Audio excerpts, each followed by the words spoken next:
Assalamualaikum warahmatullahi wabarakatuh. Nama saya Adi Septiawan, kelas 11 AP1. Saya akan membacakan soal dan jawaban. Soal yang pertama adalah bagaimana cara menganalisis kebutuhan pegawai?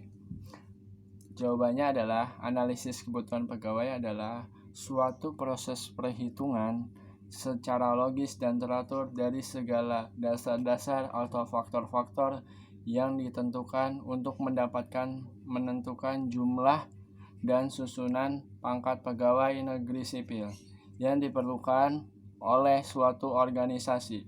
Soal yang kedua adalah bagaimana cara menyusun prinsip-prinsip pegawai.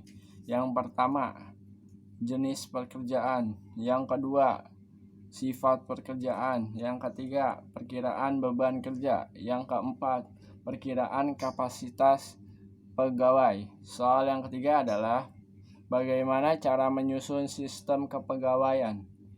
Jawabannya adalah sistem terbagi menjadi dua, yaitu sistem sama adalah sistem yang menentukan jujur dan kualitas pegawai yang sama bagi semua satuan organisasi tanpa membedakan besar kecil beban kerja. Sistem yang kedua adalah sistem ruang lingkup, adalah suatu sistem yang menentukan jumlah dan kualitas pegawai berdasarkan jenis, sifat, dan beban kerja.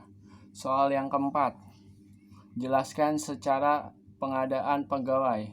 Jawabannya adalah kegiatan untuk mengisi formasi yang lowongan pada umumnya formasi yang launching disebabkan adanya PNS yang berhenti, pensiun, meninggal dunia, atau adanya perluasan organisasi yang kemudian ditetapkan dalam keputusan menteri yang bertanggung jawab di bidang pendayagunaan aparatur negara.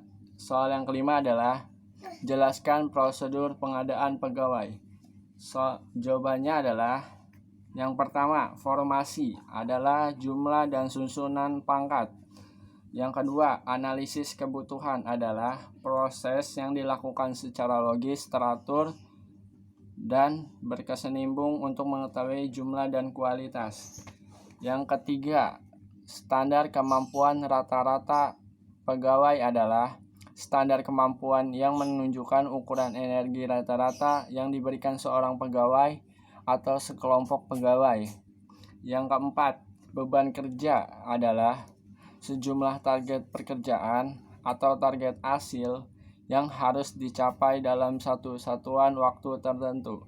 Wassalamualaikum warahmatullahi wabarakatuh.